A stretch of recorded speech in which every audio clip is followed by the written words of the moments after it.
It was 1989, and we get to Cheyenne. I ride, and then he rides. He makes a really, really good ride. And as soon as he gets off, he hits the ground, and this bull just kind of, what we would call, just kind of smokes him. It didn't look like anything serious. And so he gets up and he kind of waves a couple of times and says, if he's asking for somebody to come help him, that means something's wrong. Something's wrong. Sticks out in my memory, all of that, everything about that day. Anyway, Lane gets on the bull. He's relaxed. This could be, I pulled this rope on that bull, and that was it. Then he made a great ride. Lane gets off of taking care of business. He landed perfect on his hands and knees. He turned over in the air. Was in good position.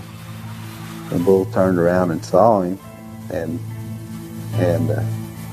decided to run over him. But as he put his horn up, he kind of laid his horn on Lane's back, and he stumbled at the same time, and all his weight was right on the end of that one horn. A lot of those songs, there's no conventional really structure to many of them. Take Hourglass, for instance. It's just riff after riff after riff.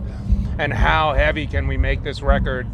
And so in that respect, to me, as a songwriter, and knowing how we've evolved and the dynamics between all of us in the band, that record being a glimpse in our career is really special, and those songs still stand the test of time and are special to a lot of people.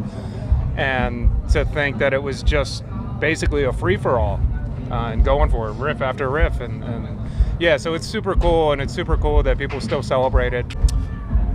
It's a great snapshot of where we were as a band at that point. It's important to keep Lane's story alive, because you're never going to have another story like it. Here he is. Let's see if he can make the whistle. Lane draws.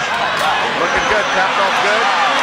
Bull might stay in the spin to the left. Lane with the foot. Moving the 3 yards. He's going to hit. Kicking balance. But I'll tell you, we've had Dean Martin, Frank Sinatra, Liberace, and everybody in the world in Las Vegas, Nevada. I think it was not in. I think there was some more political songs on it, but I think As the Palaces Burn was pretty political, and there was some political stuff that goes back to the Burn the Priest days even, and because I mean that's what I come from. I come from the punk rock scene, which is a political sort of scene. It's something that you don't get over. I'm not over it. I'll never be over it. Sorry, not sorry for the long intro. We are talking about a couple of different things today. First of all, we'll start with the short, simple-ish one, as my lovely Penelope comes and attacks my leg. So today we are discussing a couple of different things, because there's a couple of big anniversaries right here, right around the corner. Matter of fact, one of them being tomorrow, from when this video drops. So, or podcast, whichever format you listen to. First of all, and whatnot, thank you so much for being a supporter. And let's try and grow this thing. Let's try and get a handful more people here. So if you enjoy this episode or what have you, please share. We're doing our best to up our quality, like all the time. We're doing our best to make things better and to provide you with entertaining and fun content. So educational in a sense too, I guess. Talking about different things that we enjoy. Yeah. This coffee is not for you. But that being said, why don't we start talking about things? So, last Friday, I started to, or I guess maybe 2 Fridays ago, it would be the better way to put it since this comes out on a Monday. I noticed that while I was listening to Charley Crockett, he had a new album dropping, and I think we even kind of discussed that like for 2 seconds or whatever on the last episode. Well, Monday it dropped. July 22nd, and man, gotta tell you, pretty good album, top to bottom. I tried to find info on, like, is he going to be doing more chapters to this $10 Cowboy thing, or are we just getting 2 chapters? Because this new album was called Chapter 2 of the $10 Cowboy, and so I was really interested in seeing, like, what else is this going to go? Like, what else are we going to get? And couldn't really find what I was looking for. So, yeah, I was a little bummed that I didn't get the information that I want. But guys, top to bottom, pretty solid album. I'm gonna cut that out. But man, he did fantastic with it. One of my favorite songs on there is Crystal Chandeliers and Burgundy. That thing is just fantastic from top to bottom. Just like the rest of the album. Like, it's just having a hard time trying to decide how else to describe the thing, because it was just excellent, fantastic. I definitely think that it's a good one. I don't know if it'll win album of the year, but definitely worth consideration. Right now, man, like Twisters was just so good, such a great album. Like it's gonna be hard to beat that one. A lot of really good, artists on there. I really like Lainey Wilson's stuff. Lainey Wilson's new album, I can't wait to hear it, because it's definitely gonna be up there. There's so many good projects coming out this year, guys. Like, it's been a fun year for like listening to music, and Charley Crockett definitely deserves his props. And actually, if you're in the St. Louis area, he's going to be here August 1st, so this Thursday. And not only is he here that day, but so is Cody Jinks. And I actually did try to get an interview with Charley Crockett and Aaron Lewis this year, and that didn't end up happening. I doubt that I'd be able to get one with Cody either, but I'm probably going to a concert Thursday. I'm going to try my hardest too. I've been trying to talk the wife into going to one of them. I will. It's like flip a coin on that one too, as to like which one you'd want to go see, because either way you're getting a good show. So that's kind of what's going on with Charley, and why that part of the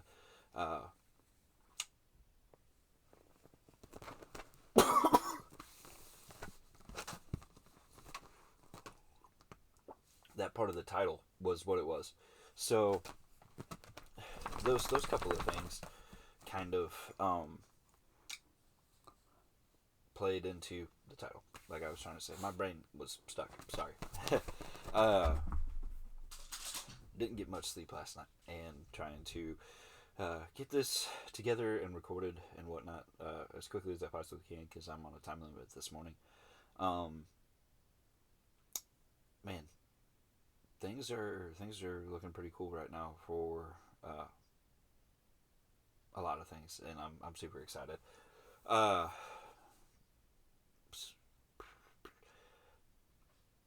I guess the next thing to talk about would be, and how do I want to do this? Do I want to go happy and then end on a low note, or do I want to go low and then end on a high note?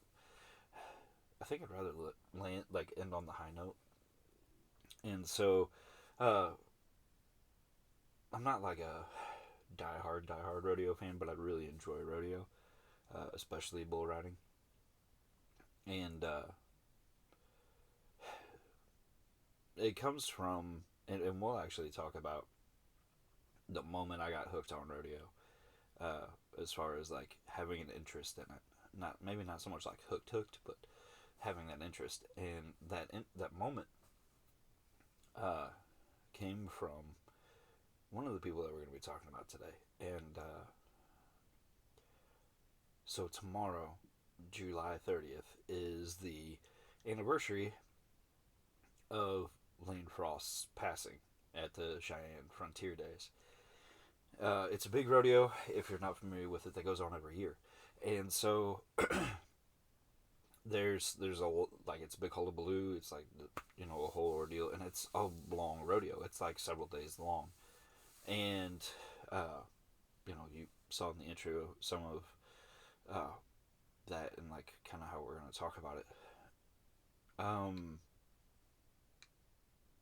that's like for the rodeo world, that was like Dale Earnhardt's passing, and so that hit the community hard. And then like, you know, like JB Monty and Cody Johnson said, like, that dude inspired them greatly, and like rodeo needs Lane's story.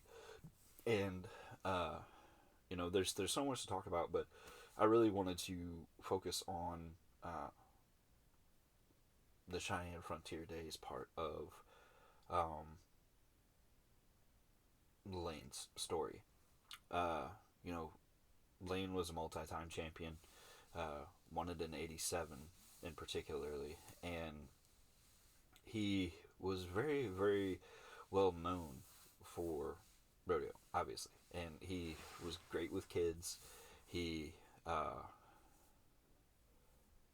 know, ended up with a movie with some really, at the time, big time actors playing in the movie,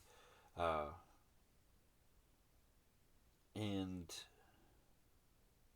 it's interesting because like Dale Earnhardt's wreck looked somewhat rough, but it wasn't the worst wreck he ever had. Like Talladega a couple of years prior would have been way worse.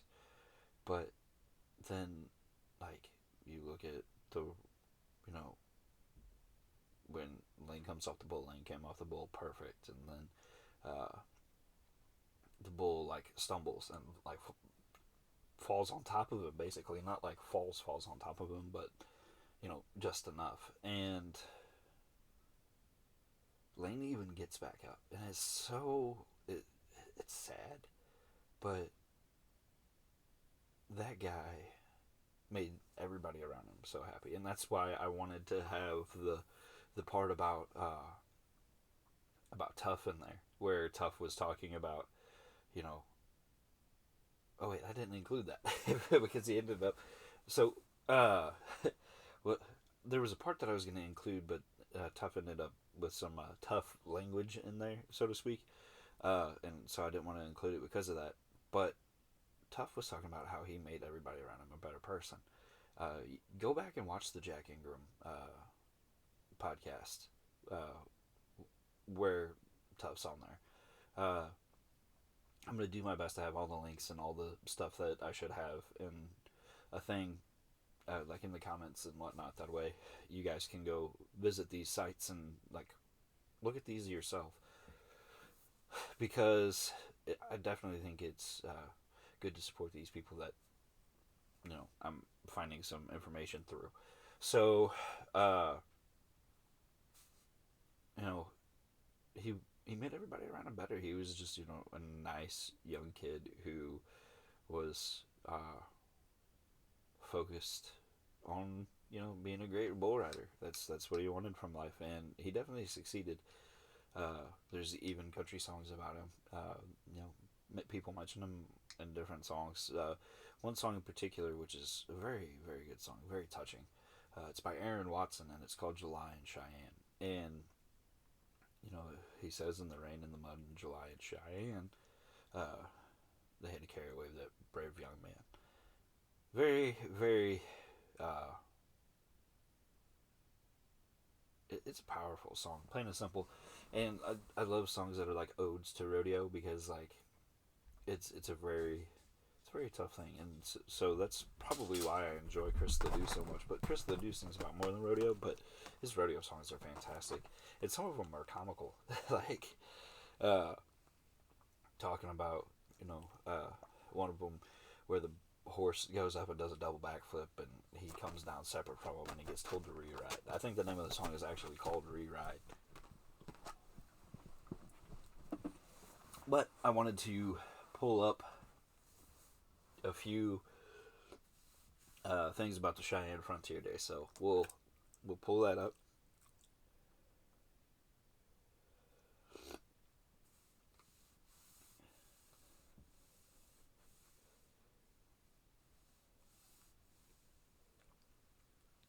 So they even have Thomas Rhett and Dylan Scott there in concert.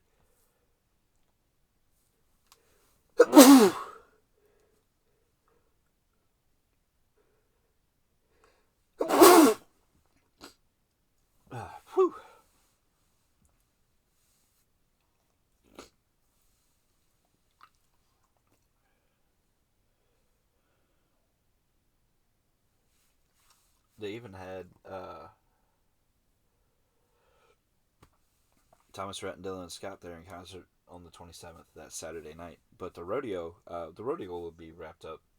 I'm recording on the 28th, so it will have wrapped up today / since you're listening to this on Monday, yesterday. And like it's like their fair, and the Frontier Days is such a big ordeal. The bull riding, or not the bull riding in particular, but the rodeo is 7 days long, or actually 8 days, because it went from the 20th to the 28th. So it started last weekend and went to this weekend, Saturday to Saturday, or Saturday to Sunday. I apologize.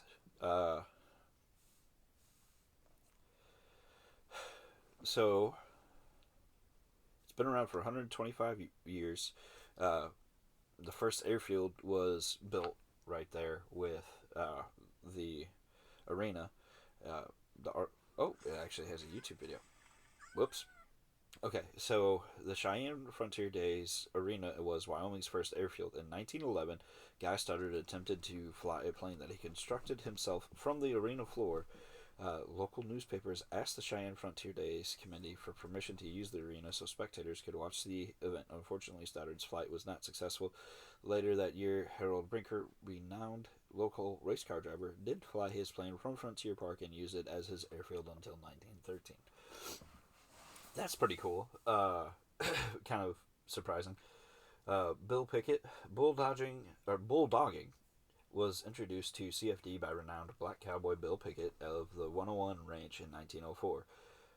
Spectators were amazed at his skill and daring. Unlike today's steer wrestlers, early bulldoggers grabbed the head of the steer and bit the lip of the animal with their teeth until the startled animal stopped and dropped to the ground. Huh. That's different. I did not know that. Other riders imitated Pickett, but for some reason decided grabbing the steer by the horns was preferable for both steer and contestant. Buffalo Bill Cody brought his Wild West show to run concurrently with the second ever Cheyenne Frontier Days, bringing daring riders from around the world, his famed troop of Sioux Indians, and a massive parade, including an original Cheyenne to Deadwood stagecoach, and its drivers coming to CFD several times. He helped set the tone for CFD's next 100 years of celebrating the American West. And then up next on our list of people to talk about the Cheyenne Frontier Days is none other than Chris Ledoux, which we'll actually do like a full-on episode, and we'll revisit this because, well, yeah.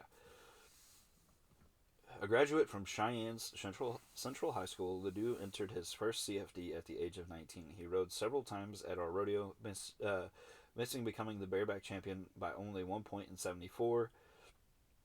In between his rides, he and his family sold music out of a booth under the grandstands. After attaining stardom, Ledoux performed at CFD 6 times, alternating years between 93 and 2003. So that's really cool. So not only did he ride in the rodeo, but he would also participate in singing. But then like later on in life, obviously he was just only doing the singing.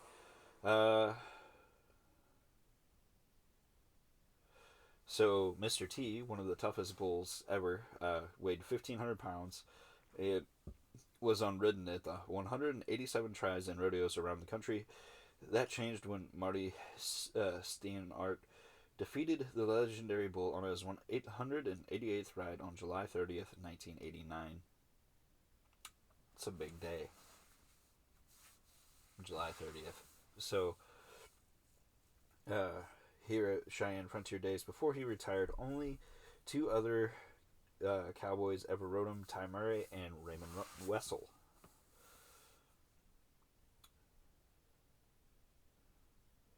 There's a lot of stuff that kind of goes into this. I was looking for like attendees and stuff like that. Like how many people will come through the gates and different things. This little bit of history though that we read has been really, really cool. Let's see.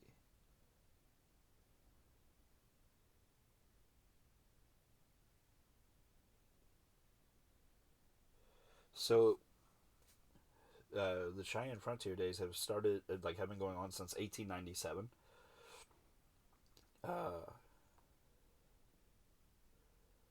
The rodeo draws top professionals who compete for more than $1 million in cash and prizes. Complementing the daily rodeo action are between the chutes tours, trick riding, and a wild horse race, a Native American village, old frontier town, a saloon, dancing, a chuck wagon cook-off, pancake breakfast, and an art show carry through the frontier theme. Rounding out the program are a carnival midway, an air show, top name entertainment, professional bull riding shows, and several parades that include antique carriages and automobiles. Cheyenne Frontier Days continue their legacy of providing the best in Western entertainment by providing your insights on the Master Land Use Plan. This plan will provide a framework to guide the long-term physical improvement, use and management of the 83-acre park. So it's a big place, and there's a lot that goes into it. So, man, just how cool! Like, so much history at this place, and we see that it does indeed draw top professionals because Lane and so many other top bull riders were there in the 80s, right before the 100-year mark of this amazing event, and that continues on to this day, and it's still a really big deal. And it's noticeable, obviously. I mean, that's why it's a really big deal, right? So we've talked about the famed event. Now we need to talk about the famed bull. The bull was none other than taking care of business. And they even, Cody even said, not a very, tough, dangerous bull. Obviously Mr. T was a very tough bull that was ridden on that same day for the very first time.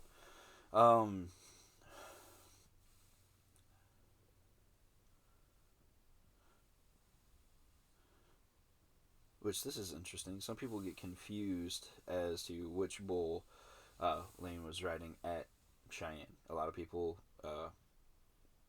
say it was Red Rock. It was not Red Rock, in fact. It was Taking Care of Business. So Taking Care of Business is the bull that Lane Frost was riding July 30th, 1989. The score was 83, but unfortunately Lane was killed after he got off. So a really good score for Lane's final ride. And obviously, Red Rock had such a history with the 1987 world champion.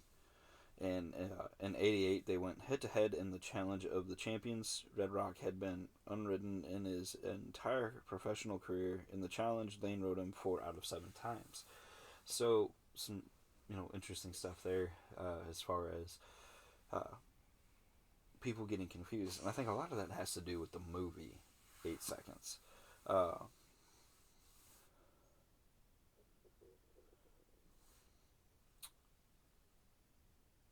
Here we go. Here's some stats. This is what I was looking for.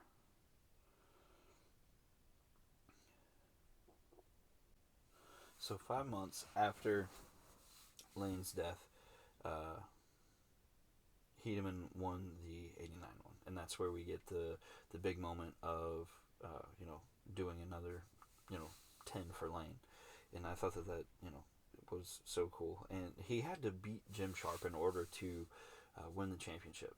And so, he was only going out there to, successfully do this one bull ride. It wasn't focused on winning the championship, because he didn't figure he could. We're running out of time, so we're going to focus on Lane now. I didn't quite get to what I wanted to, as far as, being more in depth with this, so I apologize for that, but, Lane Frost's legacy as a legendary bull rider and beloved member of the rodeo community has also been celebrated in numerous ways. Lane Frost brand, founded by his family, produces a line of clothing and accessories inspired by his life and legacy. The Lane Frost Memorial Bull Riding, held annually in Hugo, Oklahoma, honors Frost's memory and contributions to the sport of bull riding. Lane Frost was renowned as a professional bull rider who etched his name in the annals of rodeo history. Born in 1963, he grew up in a rodeo family and started riding bulls at a young age. His exceptional talent and unwavering dedication propelled him to tremendous heights, ultimately securing the 1987 PRCA World Bull Riding Championship title. Frost's charisma and fearlessness endeared him to fans and fellow competitors alike. Sadly, his life was cut short in '89 following a tragic bull riding accident. Nonetheless, his legacy inspires and captivates generations of rodeo enthusiasts and aspiring bull riders. So, very true. It's a sad thing, and Lane definitely deserves to be remembered. And the fact that he got an 83 on that ride is very impressive.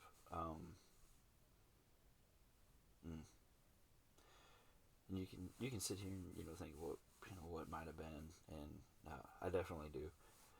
How things would be different. Like, it's the same with Dale Earnhardt. How things would be different if Dale would have survived. And I think we do that with a lot of people that captivated us in such ways as those guys. But we need to move on so I can talk about the last thing, which is In Ashes of the Wake. Or Ashes of the Wake, not In Ashes of the Wake. But this is the 20th anniversary for the album Ashes of the Wake by Lamb of God. And so this is a big deal because it's the album that really put them on the map. It was their first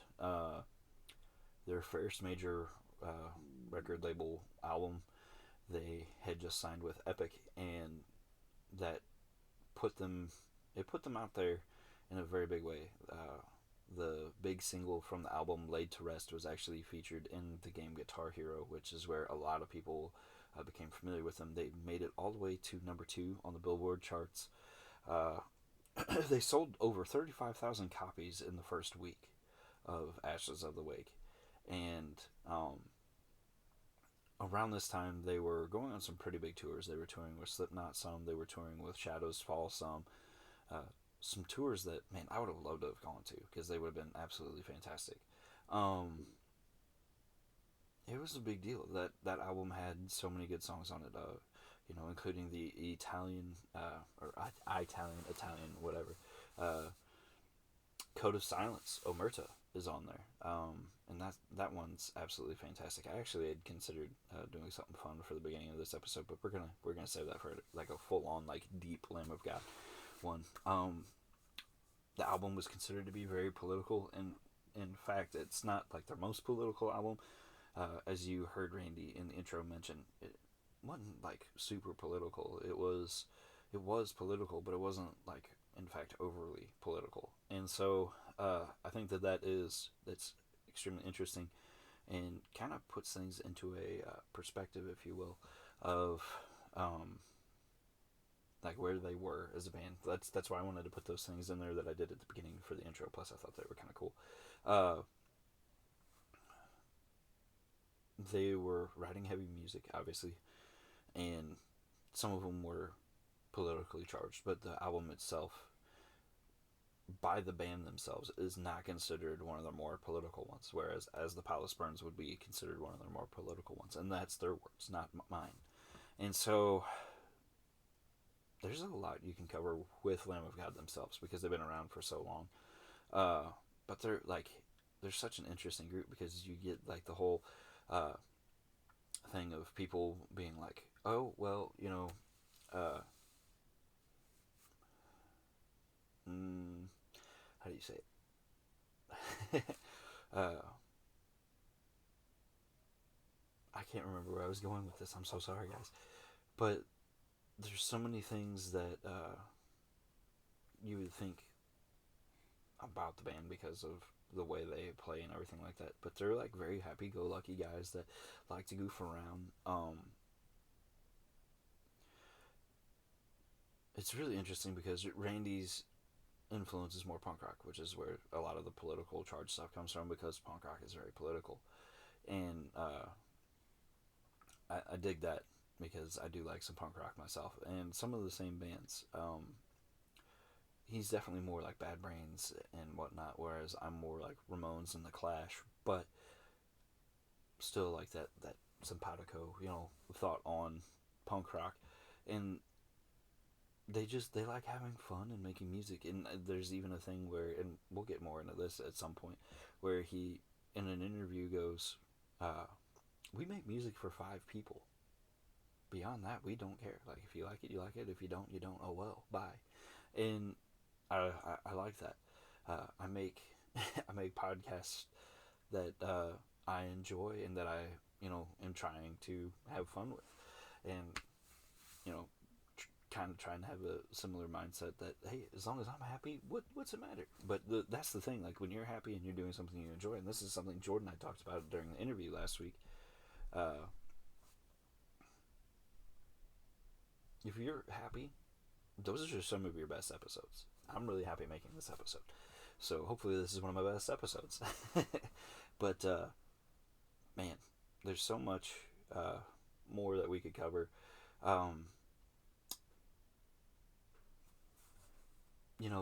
This album was even like allowed them to like quit having full-time jobs, because Randy Bly and Mark Morton were still roofers at the time. But like whenever they first went into studio to start making this record, and so that's really cool. They're currently on tour with I almost said with Leviathan, with Mastodon for the 20th anniversary of Leviathan. They actually came out on the same day, and so 20 years later, celebrating 2 amazing bands, 2 amazing albums. Leviathan's really cool because it's like a Moby Dick theme. We'll try to give them their own space though. But let's see if we can.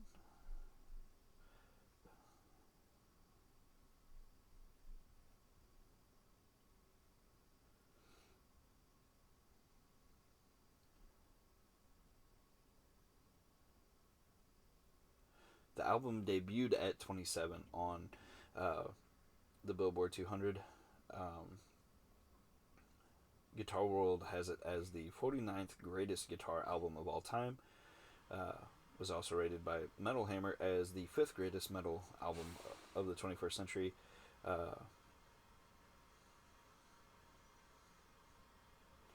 Ashes of the Wake is also a song on there that is basically an instrumental with some like audio clips from a retired, I'm not going to say his name because I don't think I'm going to get the name right, a retired military veteran. And so I think that's really cool. The track listing, the length of the album itself is a total of 47 minutes, 42 seconds, but it starts off with the big single, Laid to Rest. Then you have Hourglass, which is one of my favorites. Now You've Got Something to Die For, another one of my favorites. The Faded Line, Omerta, Blood of the Scribe, One Gun, Break You, What I've Become, Ashes of the Wake, and Remorse is for the Dead. And this one, the Japanese edition had a bonus track that was called Another Nail for Your Coffin, which they just recently had finished doing a tour with Kublai Khan and a couple other people, and they all like jumped on together and did a newer one that was like released on streaming services and stuff like that that you can go back and listen to, and I highly recommend because it's pretty good. But yeah, guys, this has been a lot of fun to chop it up this morning, to talk some music, and I hope you enjoyed the episode. Thanks for humoring me through the long intro. Yeah, we're gonna do it again next week. We're gonna talk. I'm not sure what. I haven't quite decided. This week I put a lot of thought and tried to put as much research into it as I possibly could. So hopefully you guys enjoyed this episode. Show me you enjoyed this episode by liking, the video, or like leaving a review or whatever on Spotify, however all that goes down, and tell your friends so we can come back here, talk cool country and metal stuff, like putting rodeos and album anniversaries in the same episode. Alright guys, be good, have a good one, and I will talk to y'all later.